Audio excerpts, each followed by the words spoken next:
यहाँ सुरुमा प्रश्न पढ्यो एउटा मालवाहक ट्रक 48 किलोमिटर प्रति घण्टाले घुर्दा कुनै दूरी 6 घण्टामा पार गर्दछ। यदि उक्त ट्रकको गति घटेर 36 किलोमिटर प्रति घण्टा भयो भने उक्त दूरी कति घण्टामा पार गर्ला? अब यहाँ सुरुमा क्वेसन बुझ्नुपर्छ हामीले। एउटा ट्रकले 48 किलोमिटरको गतिले घुर्दाखेरि 6 घण्टामा कुनै दूरी पार गर्छ।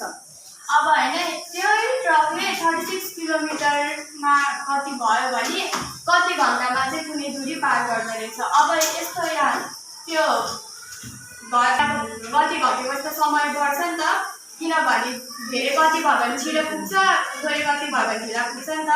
त्यही भएर अब यहाँ यो गति घट्छ, त्यही भएर यो दिएको अप्रत्यक्ष हुन्छ।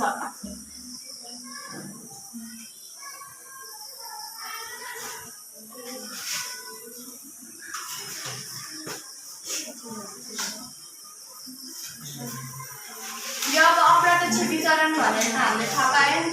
अब हामीले यसलाई बक्सामा बनाउनु।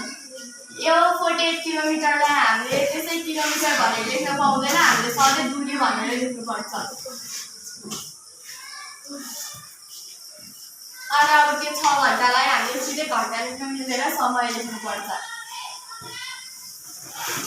40 किलोमिटर गति भयो भने कुनै दूरी 6 घण्टामा भनेर नि त, त्यही भएर अब हामी समयमा 6 घण्टा लेख्यौँ। अनि अब यो 36 किलोमिटरमा कति घण्टामा दूरी पार गर्छ भनेर त हामीलाई थाहा छैन नि त, त्यही भएर मैले अब यसलाई x मान्यो।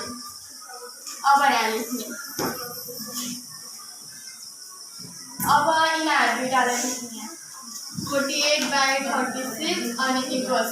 अब यो अप्रत्यक्षमा चाहिँ के हुन्छ भने हैन, यो अप्रत्यक्षमा त कुनै घट्छ अनि कुनै बढ्छ नि त, त्यही भएर यो x लाई हामीले तल र माथि गरेर लेख्नुपर्छ कि यो x तल छ भने हामीले यसलाई सधैँ माथि लेख्नुपर्छ।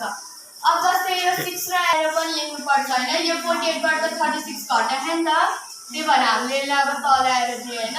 अब यो 36 को गति भयो भने त अलि धेरै टाइम लाग्छ, बढ्छ, त्यही भएर हामीले अब एरोलाई माथि दियो। अब बाँकी त हामीले यहाँ गएर मैले भनेको थिएँ नि त, यो अप्रत्यक्षमा सधैँ यो x लाई हैन, x तल भयो भने हामीले माथि अनि माथि भयो भने तल लेख्नुपर्छ। अब जस्तै त्यहाँ 6 र x को ठाउँमा यदि 48 अनि x माथि अनि 48 तल भइदिएको भए हामीले 48 लाई माथि अनि x लाई तल लेख्नुपर्थ्यो।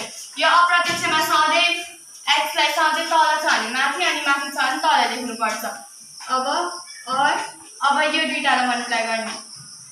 x * 36 = 48 * 36 48 * 6।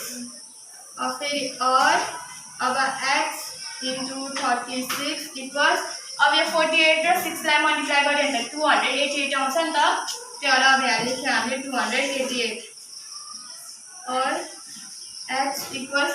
अब यहाँनिर मल्टिप्लाई छ भने उतापट्टि जाँदाखेरि डिभाइड हुन्छ नि त, त्यही भएर हामीले अब यहाँ 288/36 और x इक्वल्स। अब यो दुईटालाई हामीले डिभाइड गर्यो भने आन्सर आउँछ 8। सो अब हामीले यता पनि लेख्दिएँ है मैले। Therefore 36 किलोमिटर प्रति घण्टा भयो